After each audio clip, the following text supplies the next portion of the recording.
And we're live. Hello everybody, welcome to the Peypod. This is the Peypod where you come on with locked jaw and then you get drop jaw by all the crazy shit you hear. So this is, we're in session. This is it. First Peypod. Thanks for joining us. Joining us and, yeah. I hope you learned something. Yeah, hopefully we'll get into something, great spick and span. My name is Brandon. I'm happy to be here. This is Brandon Dingleberry. I'm Peyton. This is your boy Brandon Dingleberry. And this is the Peypod. Damn right. So, how you been doing, Brandon? I've been pretty good, honestly. I've been doing pretty well the past year. I just got fired from my job. Oh, shit. But I'm doing just fine. And I'm ready to do some Peypod, man. Yeah. How are you, man? I'm doing pretty good. Checking on music and shit. I know you do. You got fired from your job? Yeah, it's no big deal, really. I mean, What happened? I'm not supposed to be smoking weed, and they tested me, and I freaking came up, and I can't complain. So here I am, jobless, but I'm fine. I've saved my money. I'm not stupid. So Didn't you say they selectively tested you? I don't know. I wouldn't be surprised, but I don't know how that system works. So I have no idea what happened. But truth be told, they caught me fair and square. They caught you fair and That's square? part of the job. I mean, They're a bunch of fucking squares, bro. If every one of them damn forklift drivers was smoking weed, I don't know if I'd trust them. Perfectly honest with you, I know myself, but it's a safety issue. And the thing is, most people smoke weed before they go into work, and I'm not about that. And they don't know that. How are you doing in your relationship? Real well, I think. I mean, I'm getting married in How long you been together? damn a month, almost 5 years now. It's gonna be 5 years in a month. And how old are you? I'm 22. I'm gonna be 23 in a month as well. How old is she? She's 23 right now. She's 6 months older than I am. Okay. So you guys been together for 5 years, got an RV. Last time. Oh yeah, we do. We're shacked up. We've been shacked up for a long time too. Fuck yeah. Is there anything that's been bothering you with your relationship? With my relationship? No, not really. Honestly, my struggles revolve more around the people that I guess I'm related to right now. But it's not Like who? I can't complain. Well, just my parents, but it's not like a personal thing. It's just like politics. Aren't your parents shitty? I would say no. What do they suck at? What are they fucking being shitty about right now? That you haven't already told me. Yeah. That I haven't already told you. I mean, I can touch on it. Basically, my mom will. I don't know. She just wants me to fucking subscribe to her way of seeing the world, and I just can't do it. I've never been able to do it, and it's like a point of contention. And she's like, I don't feel like you respect my opinion, but it's an opinion. We're supposed to converse, and it's very one-sided. My dad, he's a lot easier because he kind of gets it more, but I mean, guaranteed, I don't have any room to complain about them. Yeah. Okay. Well. How about you, dog? Me with my parents? Yeah. How are you doing with them? I cut off all my family 6 months ago, or 4 or 5 months ago ish. Yeah. And they're asking me actually, one of my relatives one of my aunts came down for dinner, and then so I didn't even see her. Oh man. Well, I mean, she didn't come down for dinner. She came down for a week, and they asked me to come to dinner with them. Oh. Yeah, so it's the first time I, never, went with them along into some family shit. But the holidays are coming around, and so I don't know if I'm going to spend time with them or not. You worried about that, yeah? Yeah. Yeah, I don't blame you. Because, honestly, I don't want to. But, I'd rather spend the holidays alone than spend it with them, to be honest. I mean, yeah, if it's if it's no good for your mental well-being, then you got to take time for you. I mean, yeah, part of that is figuring out where you stand with your family. I mean, if you're in that position, I don't blame you if you didn't want to. If you want to sit out for a year, I know a lot of people that are doing that right now. Like, now that they're not living with their parents and whatnot. Yeah, my grandma is like, whenever because I would be the only person that spent time with them, with my grandma and Jose, which is my step grandpa, and like they always let me in on. Well, I was the only person that got like the insight on their depression and shit. Oh, really? Yeah, and then they just kept treating me like shit. Oh, nice. And then fucking just never fucking appreciated the shit I did for them. And then so I was like, man, fuck all this bullshit. So Just kind of fucking putting it all on you, huh? So just kind of passing it down. So yeah, so my grandma keeps messaging me, and she's just like, you know, Peyton, I miss you, and like, you know, how are you doing? It's like, I already told you how you're going to talk to me if you want to be in my life. And Right. It's like, you know, she doesn't want to change the way that she talks to me. So Those boundaries are all you have, man. If you don't have those boundaries, if you can't separate yourself, then yeah, you're just a fucking doormat for them. Like, that's what it feels like. that's no respect. You don't need to be fucking going to see those people, and there's, at least right now, because I mean, it's no good for your mental health. You can't help them by any means. They're not even trying to help you. It may not always be like that, and you know, you don't want to assume that it's always going to be like that. I just fear that the next time I see her, because she's gonna start aging. Like, whenever an old person is getting really old, the only thing that has them holding on is like their well-being, and like a lot of that is like happiness. Yeah. So if they start getting old, depressed, and like, since all of her friends have been dying due to COVID, so now she's gonna be alone and like depressed and alone. Right. Now without me, she's gonna age that much faster. Yeah. And she's gonna like lose life that much faster. But I mean, and that's the shitty part, is because like, I feel I'm not the same way. like, I know I'm not ready yet, you know, and it's like the next time I see her is like, I fear it's gonna be in a hospital bed or some shit.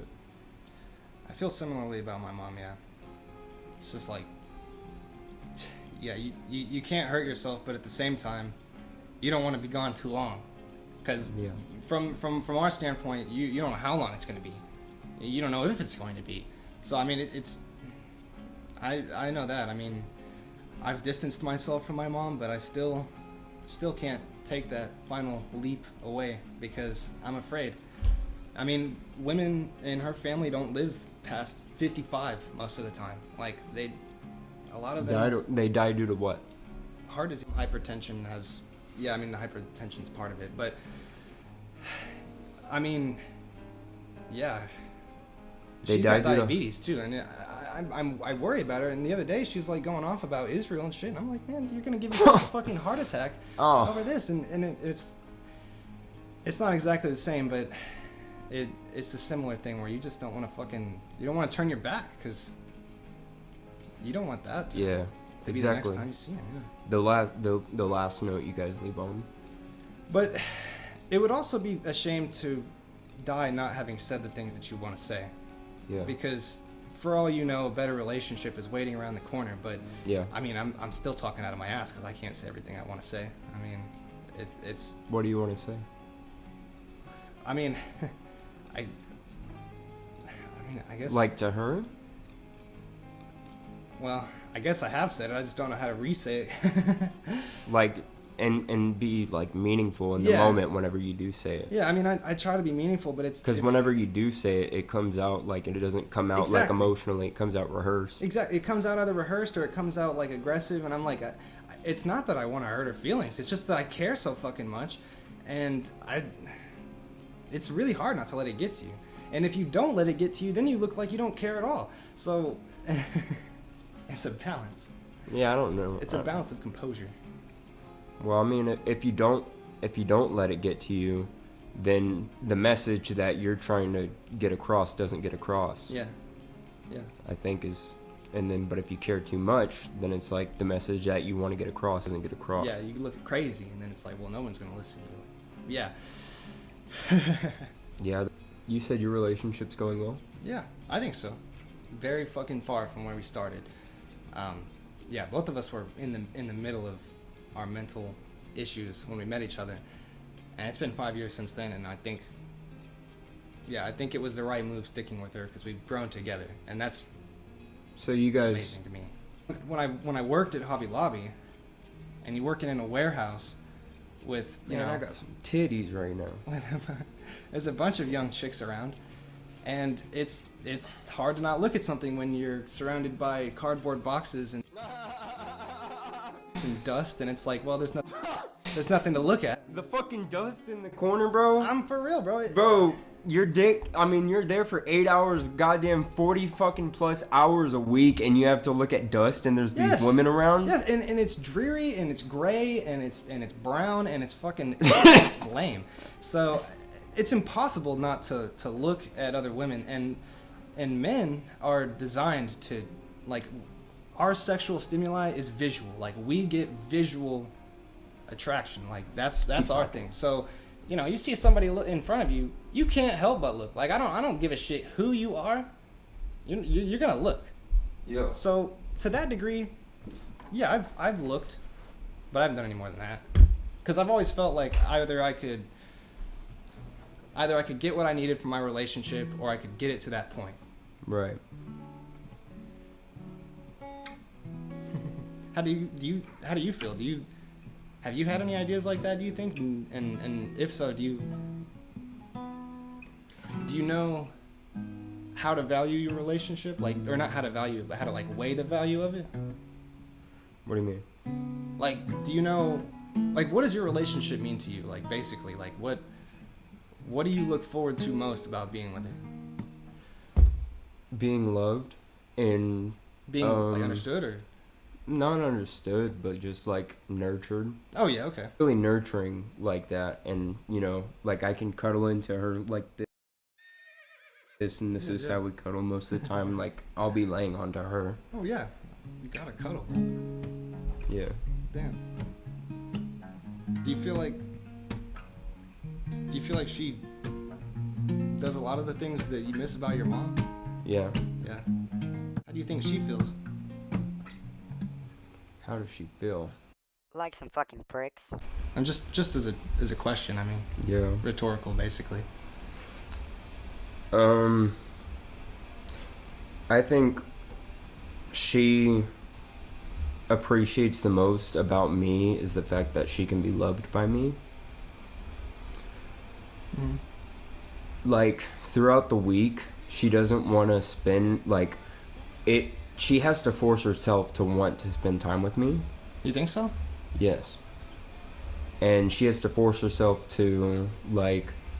Because, I mean, we don't oftentimes have a lot of money, so we usually get to go out on dates, like, once a week or something. I get you, yeah. But we used to all the time, like, you know, play Stardew Valley together, or, like, take naps together, like, after work and shit, and just...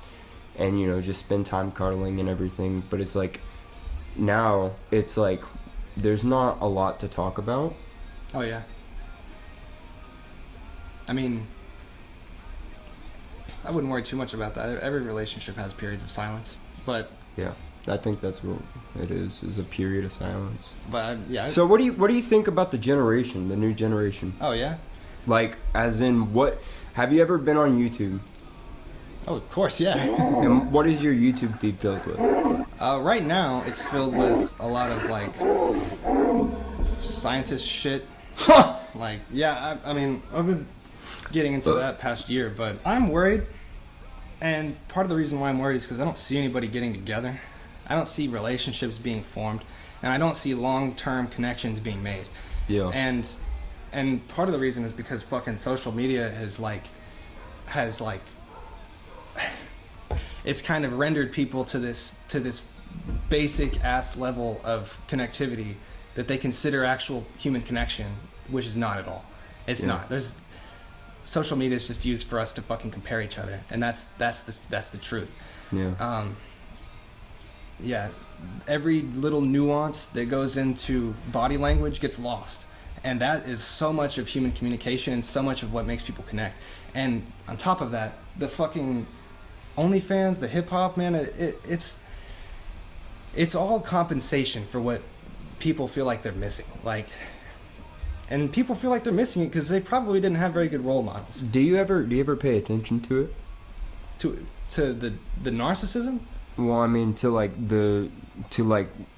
just the hip hop and the OnlyFans like shit, like. Not if I don't have to, no. Because that's all, that's all my feed, and like you go in the and it's like viral right now. So you go in the comments and all the comments and like millions of views. It's literally what's popping off right now. Yeah. And it's all like kids that are watching these things. No so surprise. it's like one thing I wanted to talk about was how like that, like seeing that, I had to literally stop watching all that stuff because it made me really fucking insecure. Narcissism is very fundamental to our society, and if you don't know what narcissism is inside and out, that's why I brought you the book on the other side of that fucking laptop. What's the book?